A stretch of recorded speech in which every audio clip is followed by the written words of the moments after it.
G. Good afternoon, class. Our today's topic is ratio and proportion. First of all, what the ratio is. When two quantities are compared, then it is called ratio. And when two ratios are compared, then it is called proportion. I hope that you understand the difference between these two terms. One is ratio and other is proportion. If we compare two quantities, then it is called ratio. And if we compare two ratios, it is called proportion. Now, what the ratio is? The ratio of two quantities A and B in the same units is the fraction, and we write it as A is to B. In the ratio A is to B, we call A as the first term, or it is called antecedent, and B is called the second term, and it is called consequent. Fine. Remember these two new words, maybe new words or maybe old words for you. It is antecedent and consequent. For example, the ratio 5:9 represents 5 upon 9, where antecedent is 5 and consequent is 9.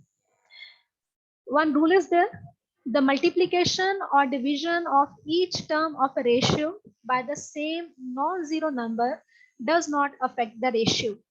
For example, if we have 4:5, it can be written as 8:10. Okay, if you solve this 8:10, it will again become 4:5. It can also be written as 12:15, right? 12 upon 15 can also be written as 4:5. Also, 4:6 is equals to 2:3. These two terms are same, right? Now, about proportions. First of all, the proportion, the equality of two ratios is called proportion. How? If A is to B equals to C is to D, we write A is to B and there are two dots, C is to D. And we say that A, B, C, D are in proportion. Here, A and D are called extreme values, while B and C are called mean terms. Fine. In this, if we have A is to B equals to C into D, in the place of equals to, we can write two dots, and both the extreme values A and D are called extreme values, and this mid terms B and C, these are called mean terms. From here, we have one result, that is product of means is equals to product of extremes.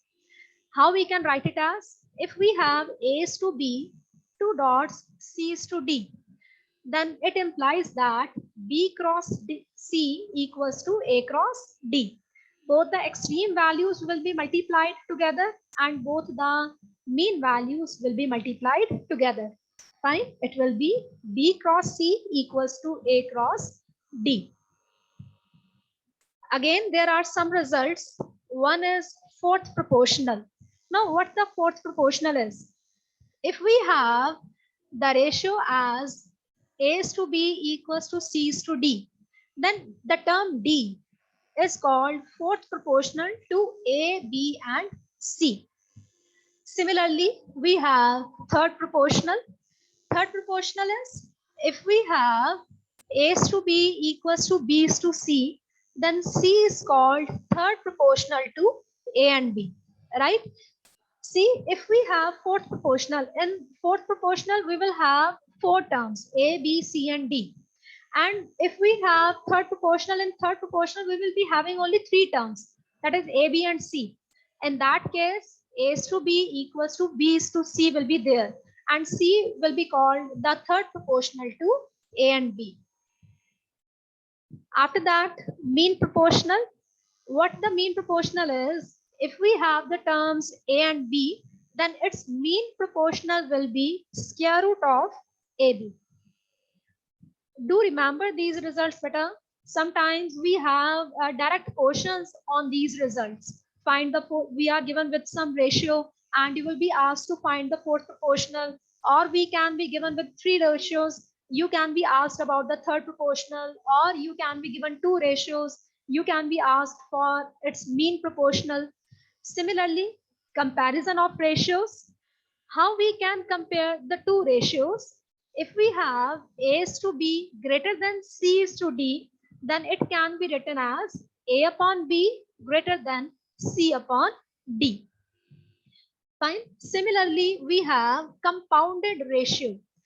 Compounded ratio, how it comes? If we have the ratios like A is to B, C is to D, and E is to F, then its compounded ratio will be ACE is to BDF.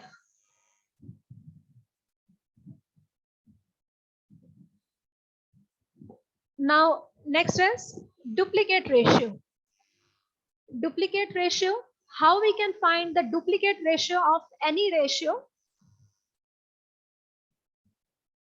If we have the ratio AB, then its duplicate ratio will be A square is to B square. Similarly, if we want to find the subduplicate ratio of A is to B, then it will be square root of A is to square root of B. Similarly, we can find the triplicate ratio of any ratio. How it can be found? It will be A cube is to B cube. Similarly, we can find the subtriplicate ratio. If we have the ratio A is to B, then its subtriplicate ratio will be A the power 1 by 3 is to B the power 1 by 3. Similarly, I hope you all know about the rule of componendo and dividendo. If A and B equals to C and C, if A upon B equals to C upon D, then A plus B divided by A minus B equals to C plus D divided by C minus D.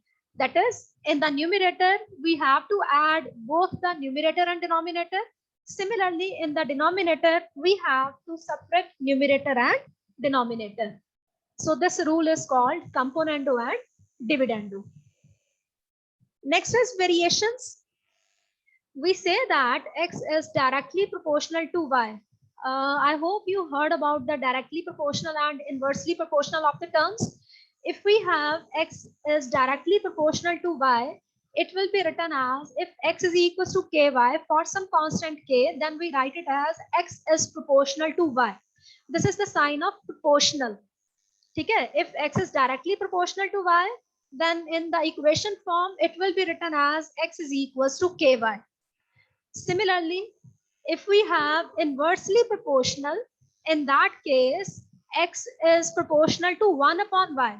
And in that case, we will write xy equals to k. Fine.